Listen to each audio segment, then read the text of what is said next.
Selamat pagi, Shalom. Pelayan Pingernan Majelis Jemaat yang bertugas mengucapkan selamat berjumpa kembali ibadah Minggu Paskah keempat. Umat Yehuda hidup dalam pembuangan di Babel karena tidak ketaatan mereka. Akibatnya mereka menjadi tuli dan buta. Tuli karena menolak mendengarkan Allah, buta karena menutup mata atas perbuatan Allah pada masa lalu. Di pembuangan mereka dalam keadaan hancur dan tanpa pengharapan. Di tengah situasi putus asa itulah Nabi Yesaya memberikan nubuat pengharapan bahwa tak lama lagi Tuhan akan membebaskan umatnya dan membawa pulang ke Yerusalem untuk memulai suatu hidup baru. Saudara, mungkinkah pandemi dan berbagai bencana yang terjadi di negeri ini disebabkan oleh kita yang telah menjadi tuli dan buta atas kehendak Tuhan?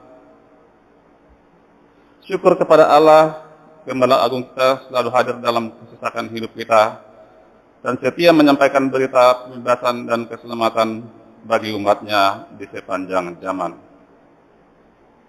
Tema ibadah Minggu Paskah keempat hari ini adalah Selamat di Tangan Gembala Agung yang dilayani oleh Bapak Pendeta Charles Bulton. Jemaat yang dikasihi Tuhan, bersama dengan penderita COVID dan keluarga, para penyintas banjir di NTT, kita mohon agar Tuhan menghiburkan mereka, meskipun mereka dalam penderitaan, kiranya mereka tetap melihat Tuhan hadir dan Tuhan menghibur mereka. Mari kita bangkit berdiri, kita memuji Tuhan dari NKB nomor 51 ayat 1, 2, dan 4. Hiburkanlah, hiburkanlah umatku.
Bapak Ibu Saudara, mari kita memulai ibadah Minggu 25 April 2021 dengan satu keyakinan bahwa pertolongan kita adalah dalam nama Tuhan, Allah yang Maha Kuasa.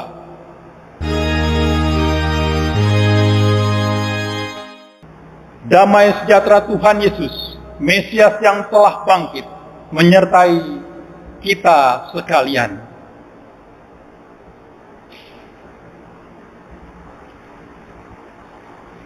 Dalam ibadah Minggu Paskah 4 hari ini, dengarlah nats pembimbing diambil dari Injil menurut Yohanes pasal 10 ayat 9. Demikian firman Tuhan.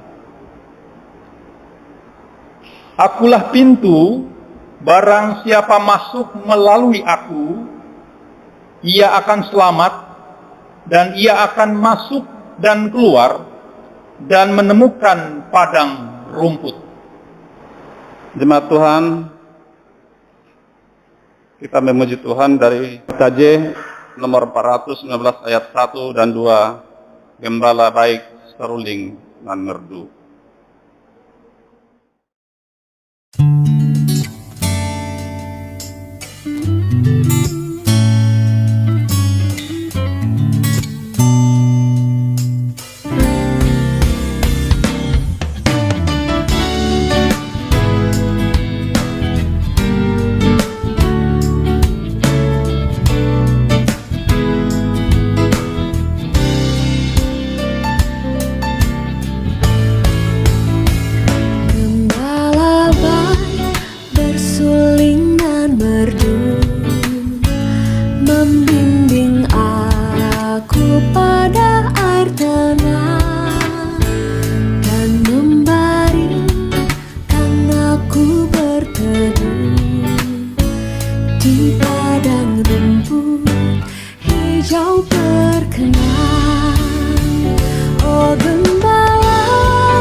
Saudara-saudara, hidup kita dipelihara dan dilindungi dalam terang kasih Tuhan.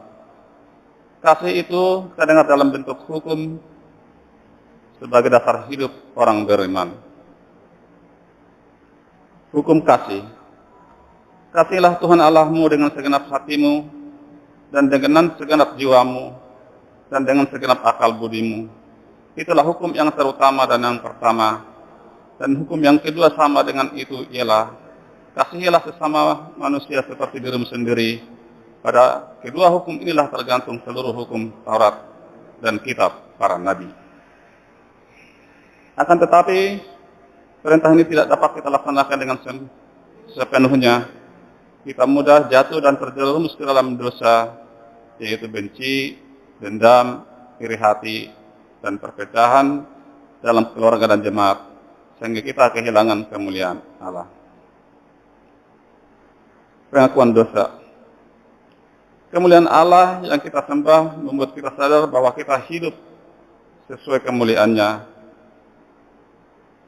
Yoel 2 ayat 13 menyerukan kepada kita ajakan untuk bertobat.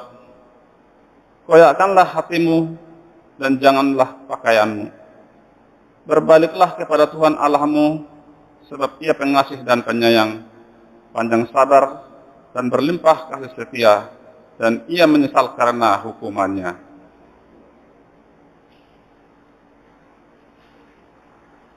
Mari dengan rasa sal dan malu kita menghadap tahta kemuliaan Allah dan mengaku dosa-dosa kita. Mari kita satu dalam doa. Terima kasih Tuhan untuk kebaikan-Mu atas keluarga kami masing-masing. Kami merasakan pemeliharaan Tuhan di setiap hari yang kami lewati, saat susah maupun senang, ringan ataupun berat. Situasi hidup kami setiap hari terasa makin sulit, terlebih di masa pandemi COVID-19 yang tidak tahu kapan akan berakhir. Sehingga kadang ada waktu kami merasa terlalu lelah untuk mendengar, malas bersekutu, terlebih dalam ibadah online, enggan berbagi rasa dan cerita, bosan pada rutinitas yang seringkali tidak menggerakkan dan terasa tidak menghasilkan perubahan. Kemudian kami pun mulai menulikan telinga dari suara tuntunan-Mu Tuhan. Gembala yang baik, ampunilah kelemahan dosa-dosa kami Tuhan, dalam dinamika kehidupan yang tidak menentu ini. Di tengah kecenderungan kami untuk menjauh dari-Mu, kami bersyukur karena Engkau setia dan tetap. Maka kami ingin memelihara sikap hati yang sama, setia dan patuh pada suara Tuhan.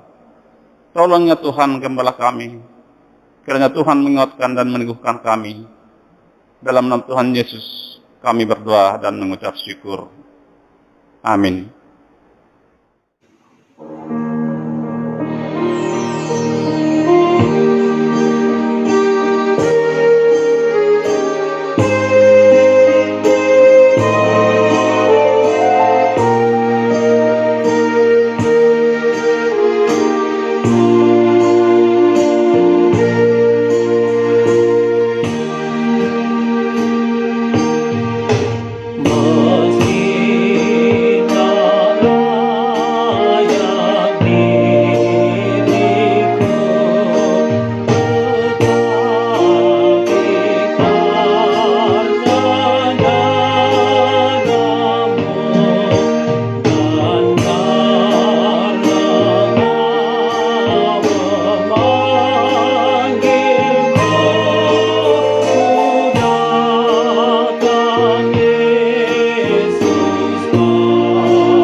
Jemaat, kami undang untuk berdiri. Marilah bersama dengan umat Allah di masa lalu, masa kini dan masa depan, mengingat pengakuan imam kita menurut pengakuan Imam Rasuli demikian. Aku percaya kepada Allah Bapa yang Maha Kuasa, Khalid langit dan bumi, dan kepada Yesus Kristus, Anak yang tunggal Tuhan kita, yang dikandung dari Roh Kudus, lahir dari anak darah Maria, yang menderita di bawah pemerintahan Pontius Pilatus, disalibkan, mati dan dikuburkan, turun dalam kerajaan maut, pada hari yang ketiga, bangkit pula di antara orang mati, naik ke surga, duduk di sebelah kanan Allah Bapa yang Maha Kuasa, dan akan datang dari sana untuk menghakimi orang yang hidup dan yang mati. Aku percaya kepada Roh Kudus, Gereja yang kudus dan am, persekutuan orang kudus, pengampunan dosa, kebangkitan daging, dan hidup yang kekal. Arahkanlah hati dan pikiran untuk mendengarkan firman Tuhan. Mari kita sambut firman Tuhan dengan memuji Tuhan dari NNBT nomor 26 ayat 1 dan 2. Yesus Tuhanku, mutiara hatiku.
Bapak Ibu Saudara, mari kita siapkan hati kita untuk menerima berkat firman Tuhan. Kiranya Tuhan memberikan kita hati yang lembut untuk menyambut firman Tuhan dalam ibadah ini. Mari kita berdoa. Bapa di surga, kami bersyukur bersama dengan warga jemaat di rumah masing-masing, kami dipersatukan di dalam ibadah ini. Kami berdoa ya Tuhan, agar ibadah ini dapat memuliakan nama Tuhan. Merasakan Tuhan hadir dalam ruang-ruang rumah kami. Dan memberikan kami berkat, penyertaan, perlindungan. Memberikan kami kekuatan iman, harap, dan kasih di tengah-tengah masa pandemi ini. Kami percaya meski kami berpisah secara ruang, tetapi roh Tuhan yang mempersatukan kami sebagai keluarga besar Gereja GKI Petra Pondok Pucung, keluarga besar sebagai gereja Tuhan di segala abad dan zaman. Dan kami percaya Engkau memberikan kami berkat firman Tuhan untuk menjadi bekal di dalam perjalanan hidup kami. Berfirmanlah ya Tuhan, kami anak-anak-Mu siap mendengarkan. Dalam Kristus kami berdoa. Amin. Salam kangen Bapak Ibu Saudara warga jemaat GKO Petra Pondok Pucung, mari kita ambil Alkitab kita. Kita mau sama-sama membaca dengan teliti dan juga kita memperhatikan dengan baik-baik firman Tuhan pada ibadah ini. Diambil dari kitab Yesaya pasal 40. Yesaya pasal 40 ayat 9 sampai 11. Tema kita hari ini adalah selamat di tangan Gembala Agung. Yesaya pasal 40 ayat 9 sampai 11.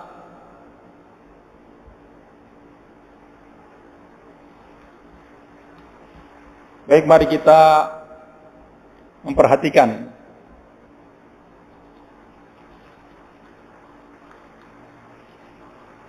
Lembaga Alkitab Indonesia memberi batas Yesaya mulai dari ayat 40 bicara tentang keselamatan untuk bangsa yang di dalam pembuangan.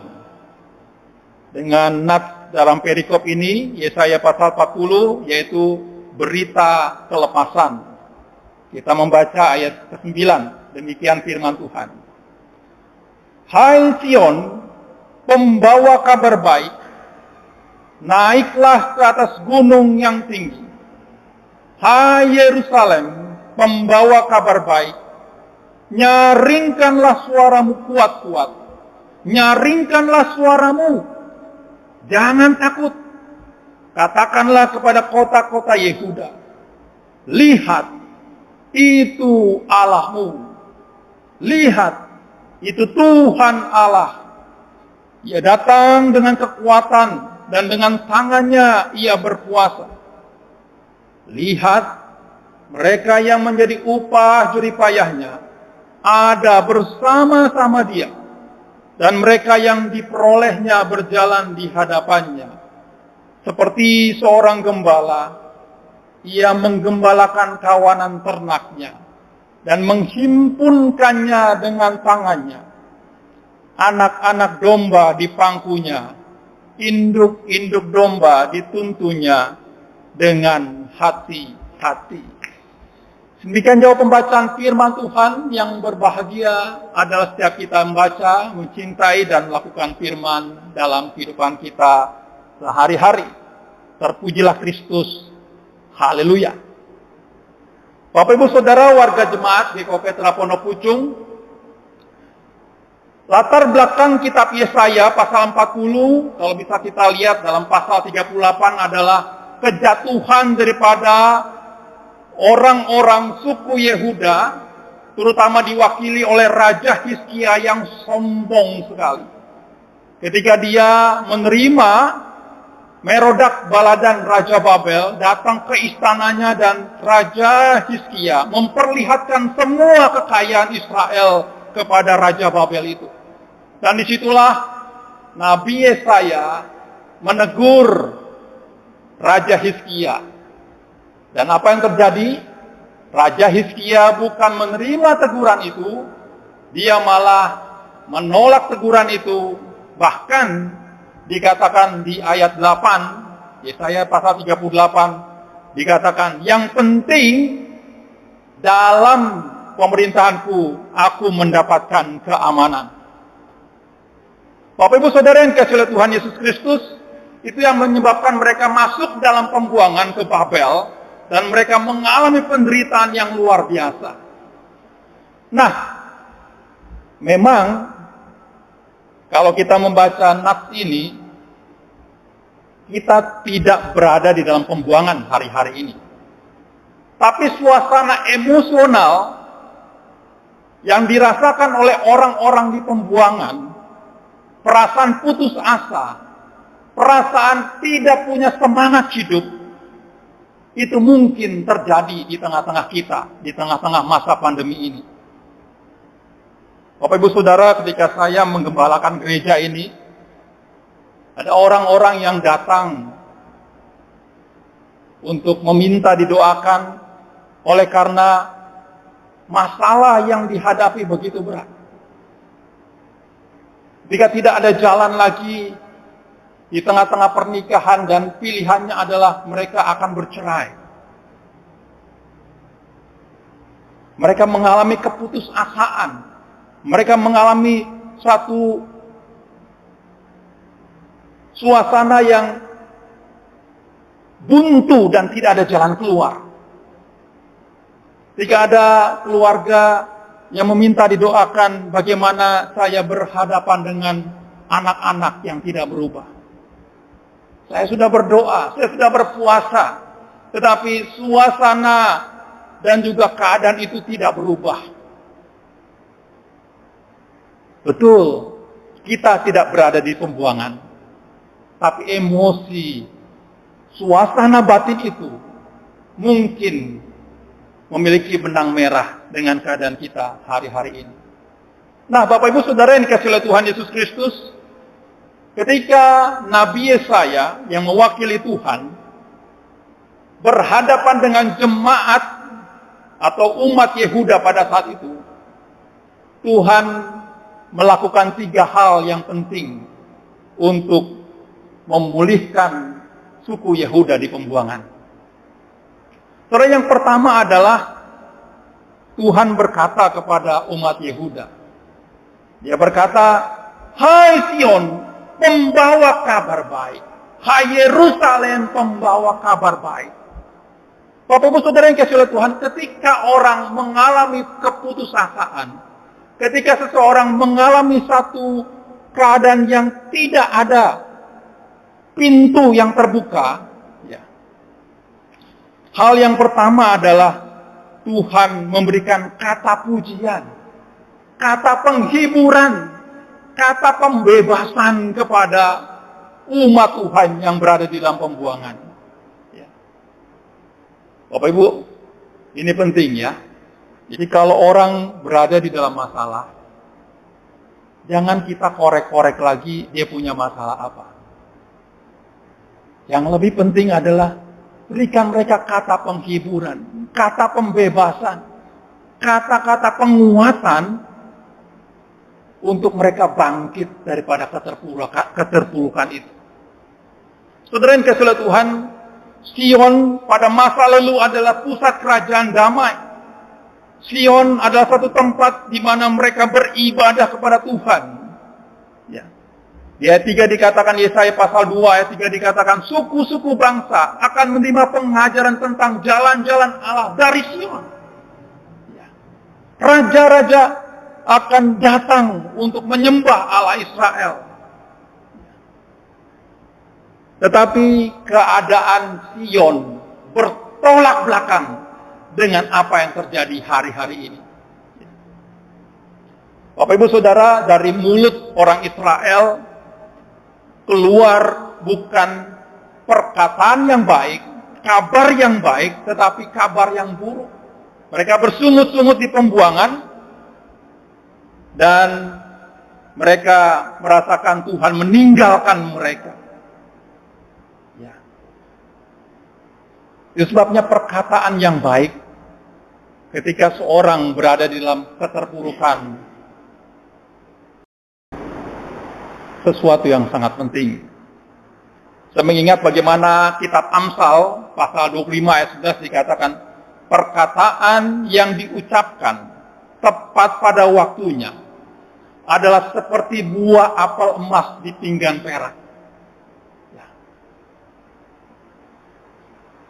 Perkataan Allah kepada umat Yehuda di pembuangan, hai Sion, pembawa kabar baik. Hai Yerusalem, pembawa kabar baik. Adalah sebuah pembuka yang memberikan pengharapan pada umat di pembuangan. Saudara yang kasih Tuhan, kalau kita belajar perjanjian lama, bukankah itu juga yang Tuhan lakukan kepada Gideon? Ya. Hakim-Hakim pasal 6 ayat 12 dikatakan, ya pahlawan yang gagah berani. Gideon waktu itu dia bersembunyi di pemerasan anggur dari orang-orang Midian, penjajah Israel. Dia mengamankan dirinya. Tetapi Tuhan mengutus malaikatnya untuk memilih Gideon, dan malaikat itu berkata, "Hai engkau pahlawan yang gagah berani." Itu sebabnya Bapak Ibu Saudara yang dikasihi oleh Tuhan, apapun masalah kita hari-hari ini di tengah-tengah keluarga, jika anak-anak kita punya masalah, berikan mereka kata-kata yang memberi semangat, kata-kata yang memberikan penghiburan, kata-kata yang memberikan mereka pembebasan dari masalah mereka dan rasa takut mereka. Bapak Ibu Saudara, itu juga yang dilakukan oleh Yesus Kristus. Ketika setelah kebangkitan, Yesus berjumpa dengan Simon Petrus. Tuhan Yesus berkata, "Apakah engkau mengasihi aku lebih daripada mereka?" Dan Simon menjawab, "Benar Tuhan, engkau tahu bahwa aku mengasihi engkau." Tuhan Yesus tidak mengorek-ngorek tentang penyangkalan Petrus. Tuhan Yesus tidak mengorek-ngorek kegagalan Petrus untuk mendampingi. Tetapi Tuhan Yesus malah memberikan penguatan kepada Simon Petrus dengan berkata, "Gembalakanlah kawanan dombaku. Gembalakanlah kawanan domba. Gembalakanlah kawanan domba." Dan proses daripada itu, Petrus mengingatkan kepada para penatua dalam 1 Petrus pasal 5, "Gembalakanlah kawanan domba Allah yang ada padamu. Jangan dengan paksa, tetapi dengan sukarela sesuai dengan kehendak Allah." Petrus setelah berjumpa dengan Tuhan Yesus, menguatkan kembali para penatua, hamba-hamba Tuhan, dengan kata-kata yang sama yang Tuhan Yesus ucapkan kepadanya. Saudara, bukankah ini sesuatu yang indah, yang Tuhan berikan pengajaran pada minggu hari ini? Ketika seseorang punya masalah, berikan kata-kata penguatan, berikan kata-kata penghiburan, berikan kata-kata pembebasan, berikan kata-kata yang memberikan dia bangkit daripada keterpurukannya. Karena dia adalah gembala agung kita.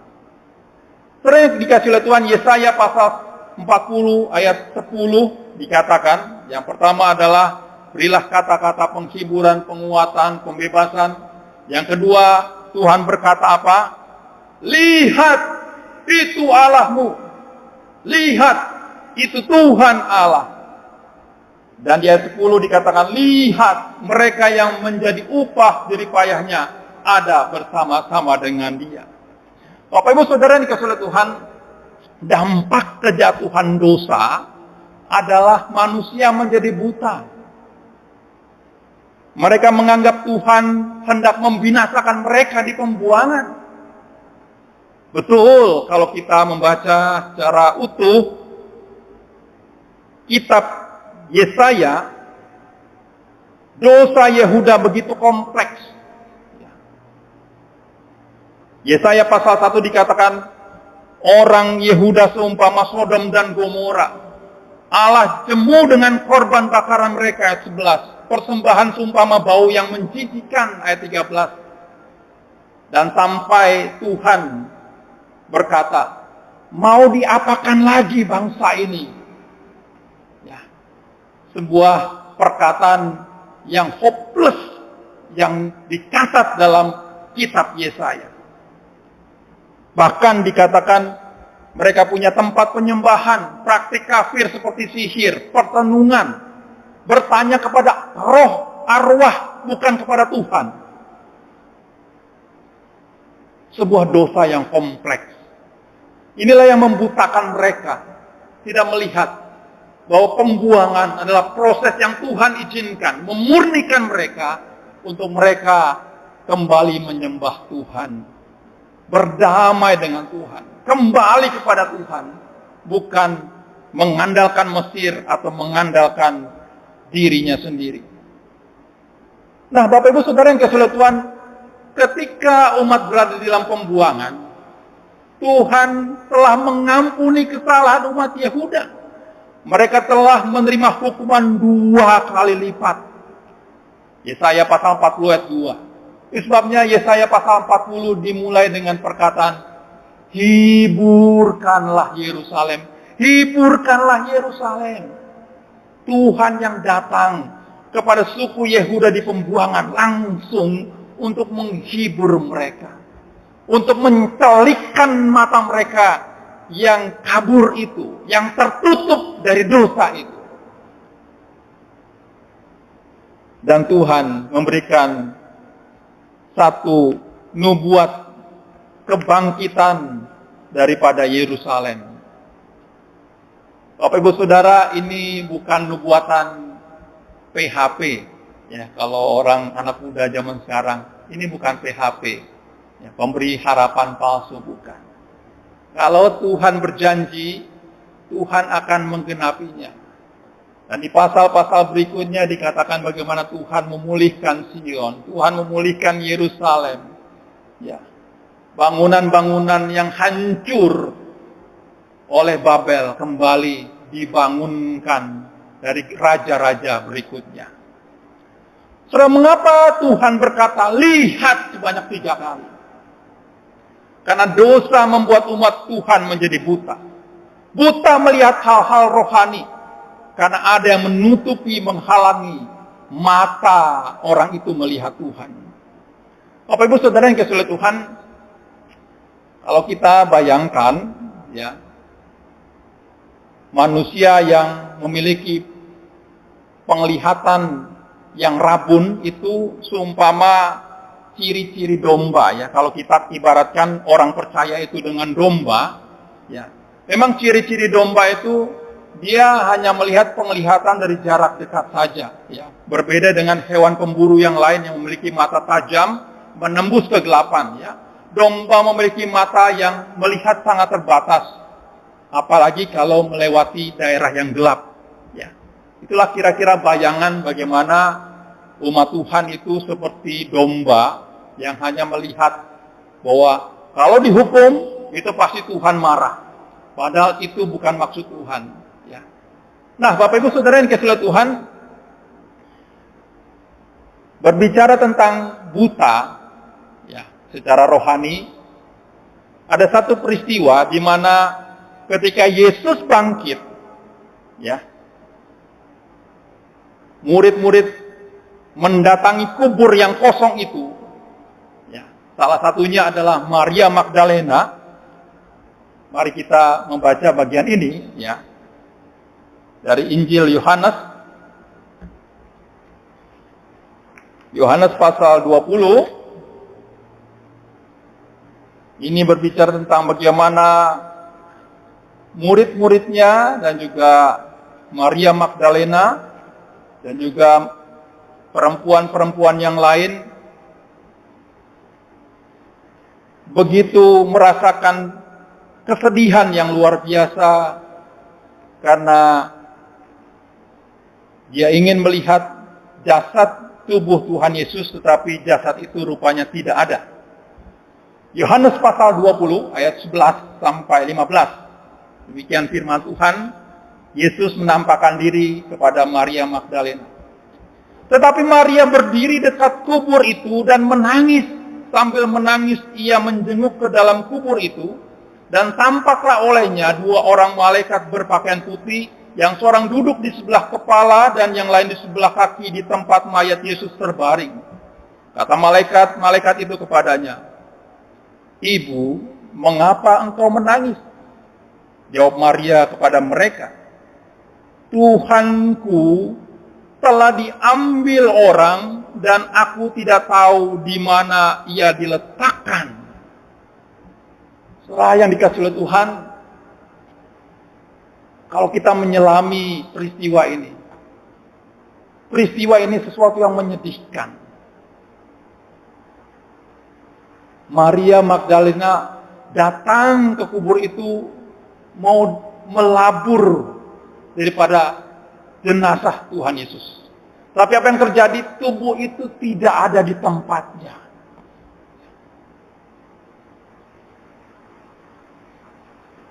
Sampai Yesus sendiri yang menyapa Maria Magdalena, ayat 15.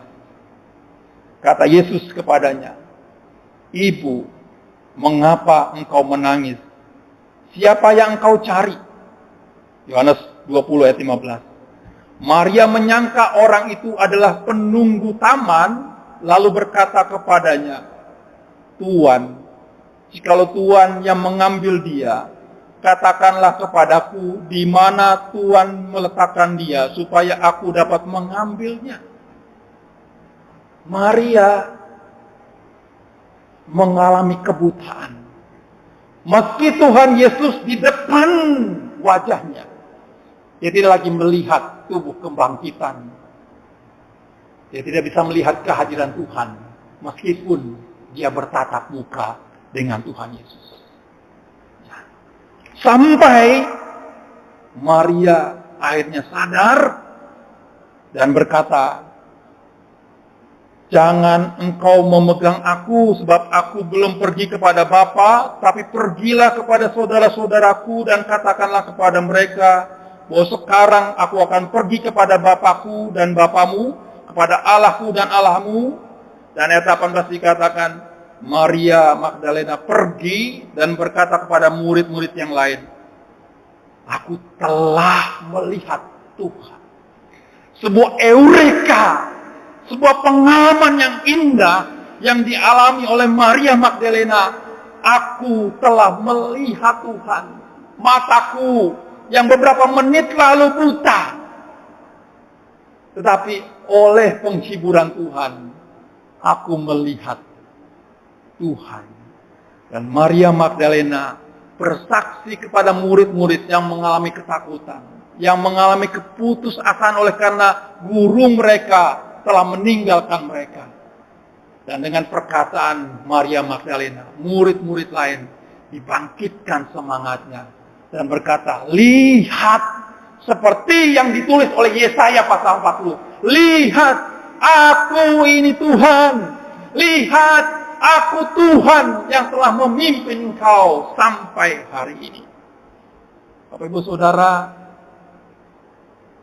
ketika orang berada dalam keterpurukan, yang perlu kita lakukan kepada anak-anak kita, kepada warga jemaat kita, kepada kita sebagai rekan sesama pelayan.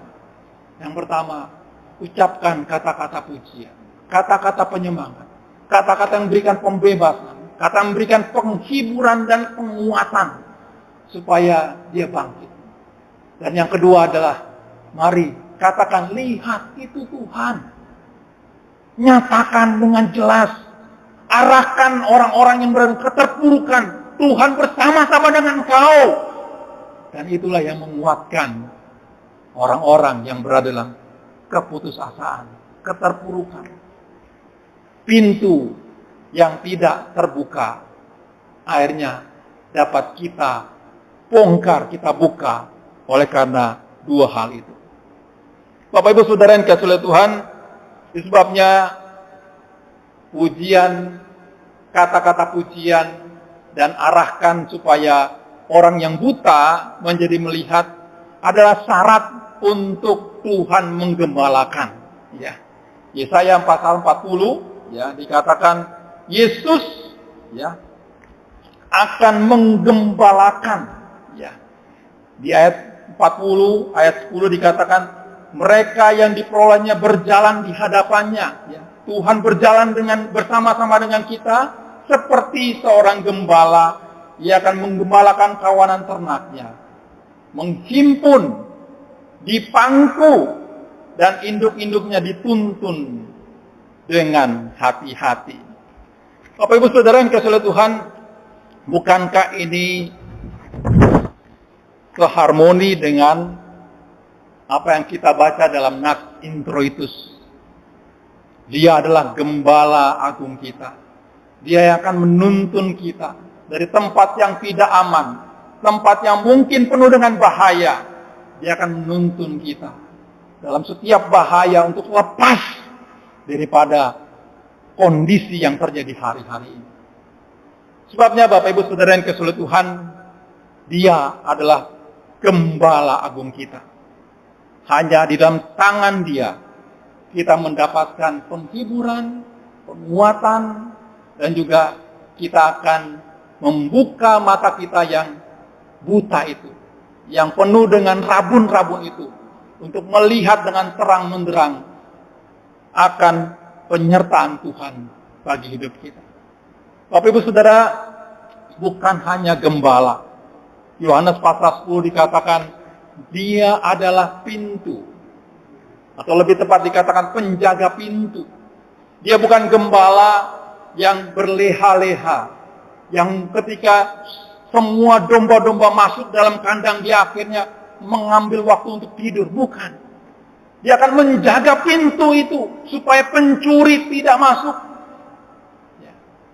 Memproteksi setiap domba-domba. Memastikan semua domba dalam keadaan aman. Memastikan domba-domba memilih jalan yang tepat untuk sampai kepada padang rumput yang hijau. Bapak Ibu Saudara, ketika saya merenungkan bagian ini, betapa luar biasanya kasih Tuhan bagi kita umat percaya. Kiranya Bapak Ibu Saudara, di tengah-tengah masa pandemi ini, mari kita bangkit bersama-sama. Jangan pernah merasa seorang diri, keluar daripada keterpurukan kita. Terima janji firman Tuhan, sehingga kita bangkit, mendapatkan semangat baru untuk menjalani hari-hari ini. Apapun permasalahan Bapak Ibu, mungkin tidak seberat daripada suku Israel yang berada dalam pembuangan, yang menjadi budak, yang menjadi orang-orang yang paling rendah dalam kasta sosial di Babel. Sebabnya hari ini mari kita ambil kesempatan terima janji firman Tuhan. Yang pertama, Tuhan memberikan kata-kata pujian, kata-kata penghiburan, berkata, Hai Sion, hai Yerusalem, engkau pembawa kabar baik. Apapun keadaan kita hari ini, jangan keluarkan kata-kata sungut-sungut, tapi keluarkan kata-kata berkat. Kata-kata berkata, puji Tuhan, haleluya. Kalau Tuhan beri kita masalah. Dan yang kedua, mari kita katakan, Tuhan, aku ini buta, celikkan mataku. Sama seperti Maria Magdalena. Meskipun bertatap-tatapan dengan Tuhan Yesus, Maria tidak bisa melihat tubuh kebangkitan Tuhan. Ingat Bapak Ibu Saudara, Roh Tuhan bersama dengan kita, orang-orang percaya. Dia tidak pernah meninggalkan kita. Yang kita minta sama Tuhan, Tuhan celikkan mataku untuk melihat kehadiran-Mu dalam setiap langkah-langkah hidup kita. Dan yang ketiga, janji firman Tuhan buat kita. Dia akan menggembalakan kita. Dia akan menghimpun kita di tangannya. Walaupun kita tercerai-berai, walaupun kita merasa masalah itu menghancurkan kita, Tuhan akan menyatukan lagi. Tuhan akan menghimpunkannya. Dan Tuhan akan memangku kita. Dan bahkan kita akan dituntun dengan kasih-Nya. Selamat berproses Bapak Ibu Saudara, warga jemaat GKI Petra Pondok Pucung. Maju terus dalam Tuhan.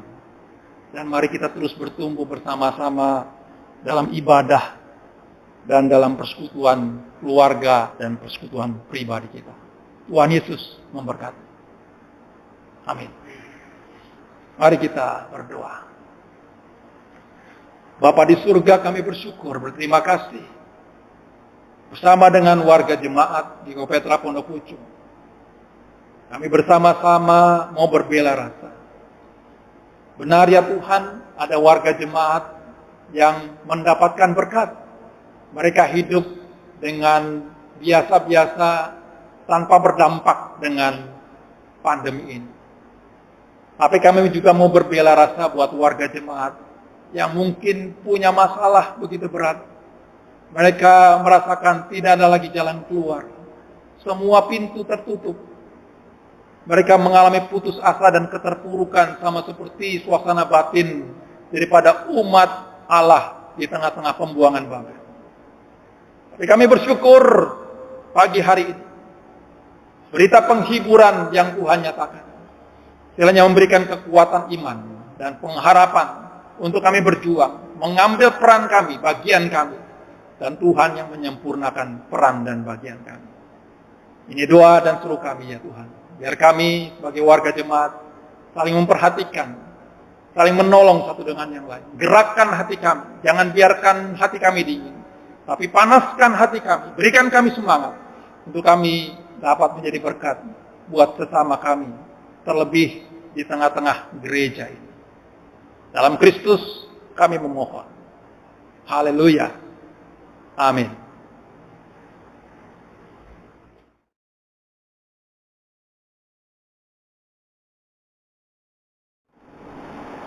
Sebagai respon firman Tuhan, mari kita menyanyikan SPL nomor 193 dua kali, Tuhan adalah gembalaku.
Bapak Ibu Saudara, mari kita masuk dalam doa syafaat.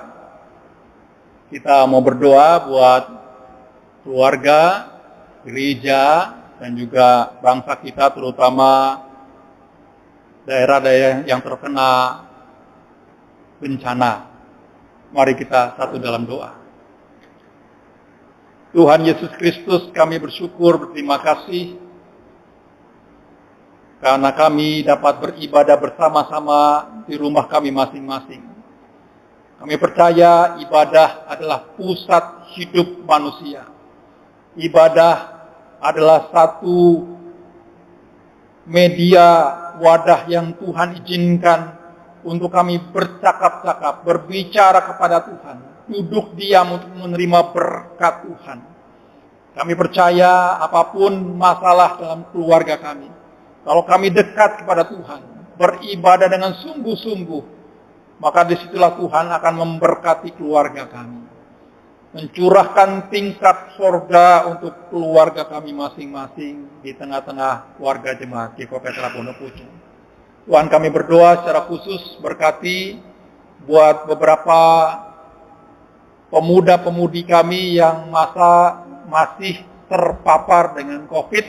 Bersyukur buat beberapa pemuda yang sudah pulih, tapi kami juga berdoa untuk mereka yang masih dalam proses pemulihan. Tangan-Mu yang kuat kuasa menyentuh setiap bagian yang sakit. Engkau bersama-sama dengan mereka di tempat tidur mereka untuk mendapatkan penguatan, penghiburan, dan pemulihan yang sempurna atas penyakit mereka. Tuhan, kami berdoa juga buat proses jalannya gereja ini. Kami berdoa Tuhan memberkati seluruh majelis, komisi untuk terus melakukan proses penggembalaan dengan melakukan percakapan-percakapan maupun melalui pembinaan supaya persekutuan di tengah-tengah gereja ini dapat terus terjaga. Kami tahu ini satu masa iblis bekerja dengan luar biasa untuk menggerogoti iman anak-anak Tuhan. Sebabnya kami berdoa dengan sungguh-sungguh kami dapat menguatkan akan pegangan tangan kami, mendoakan menjadi sahabat-sahabat doa bagi rekan-rekan pelayanan dan juga buat warga jemaat. Kami berdoa Tuhan memberkati warga jemaat yang bekerja baik dalam rumah maupun melalui kendaraan umum. Tuhan yang menjaga dan melindungi mereka, juga di tempat kantor-kantor mereka bekerja, berikan imunitas tubuh yang baik sehingga mereka terhindar dari wabah ini.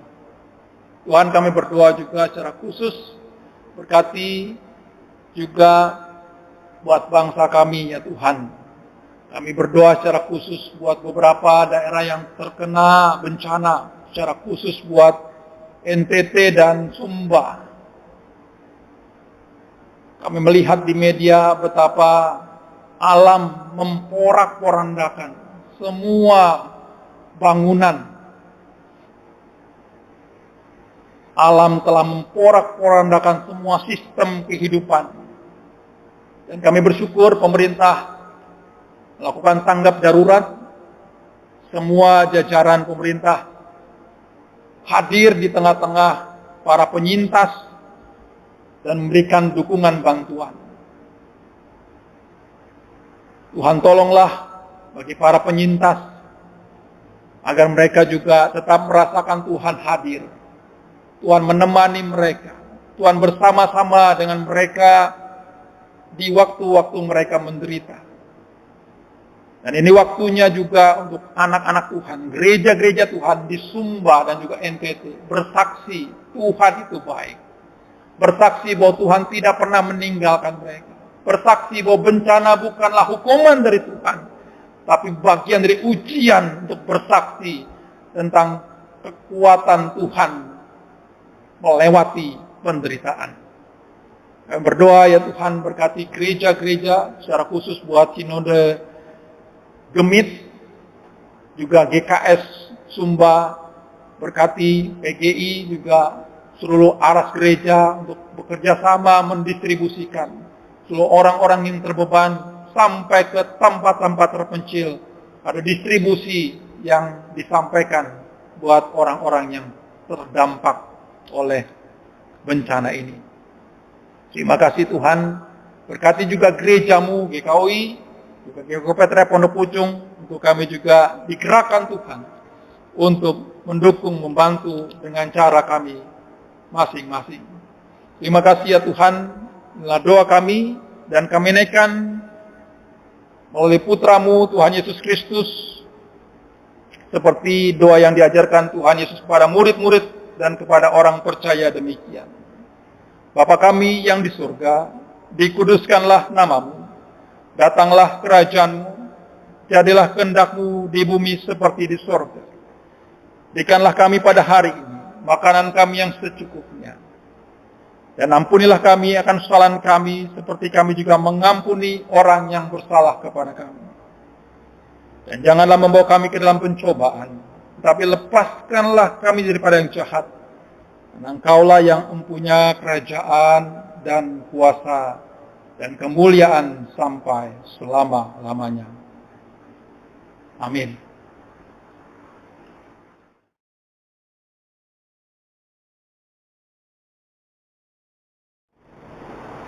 Jemaat yang dikasihi Tuhan, penulis surat Petrus berkata, karena kamu telah menyucikan dirimu oleh ketaatan kepada kebenaran, sehingga kamu dapat mengamalkan kasih persaudaraan yang tulus ikhlas, hendaklah kamu bersungguh-sungguh saling mengasihi dengan segenap hatimu.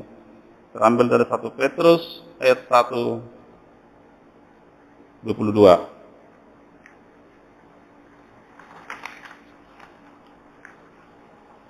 Sementara tempat persembahan diadakan, kita memuji Tuhan dari Kidung Jemaat nomor 292 ayat 1 dan 3.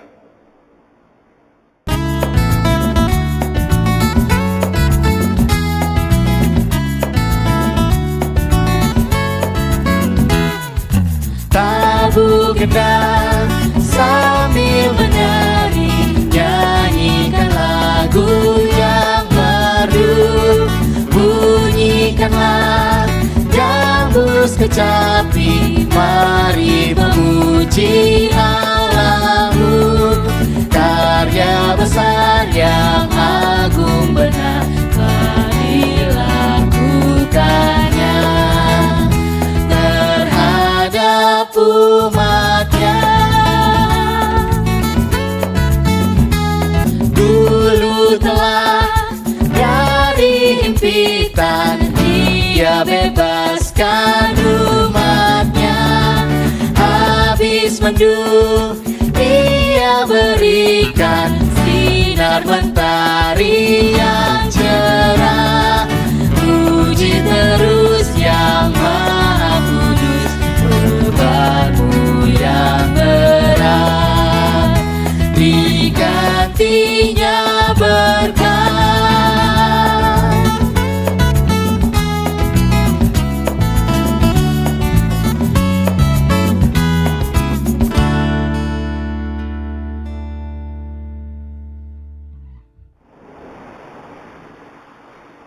Jemaat kami undang bangkit berdiri.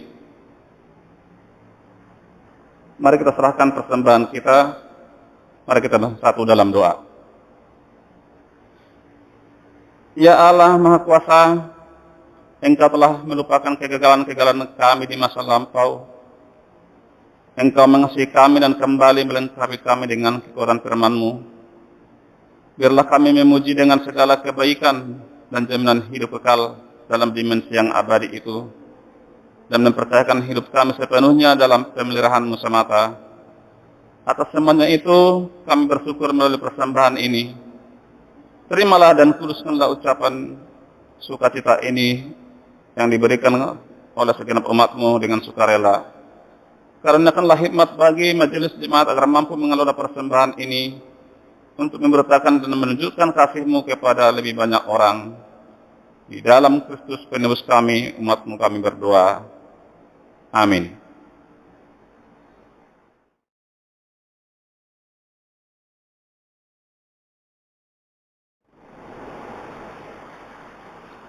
Marilah kita akhiri ibadah ini dengan memuji Tuhan dari NKB nomor 205 ayat 1, 2, dan 4. Dalam dunia gelap.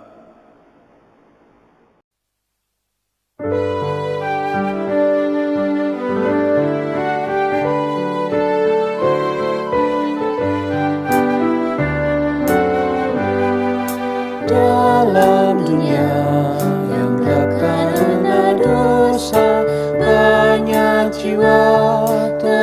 sang kuasa maha. Siapa yang mau menyampaikan berita hal keselamatan dari anatnya? Kuasa telah diberi padaku, kuasa telah diberi padaku. Masyurkanlah Injil ke seluruh dunia, selalu ku besertamu. Hai, lihatlah terbuka pintu dunia, Laskar Kristus, hai bangkit masuklah, satukanlah tenagamu semua, dan Injil Kristus pun masyurkanlah. Kuasa telah diberi padaku, kuasa telah diberi padaku. Masyurkanlah Injil ke seluruh dunia, selalu ku besertamu.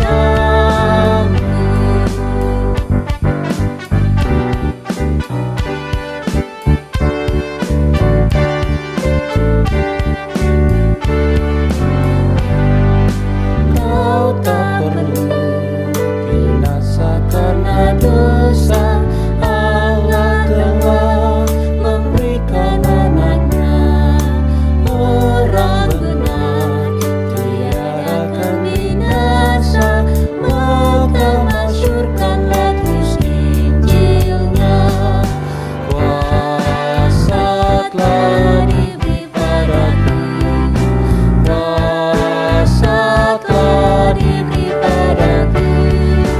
Masyurkanlah Injil ke seluruh dunia, selalu ku besertamu.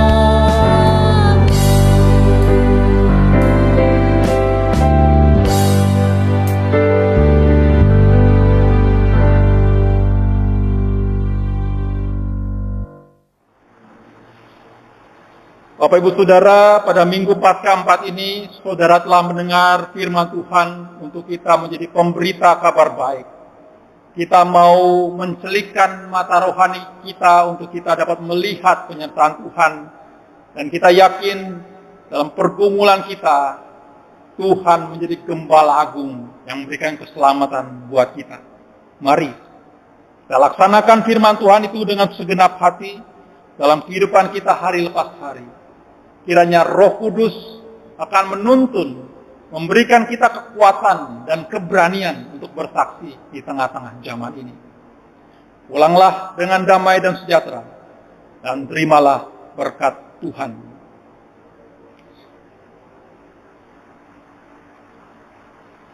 Allah damai sejahtera yang oleh darah perjanjian yang kekal telah membawa kembali dari antara orang mati Gembala Agung segala domba, yaitu Yesus, Tuhan kita.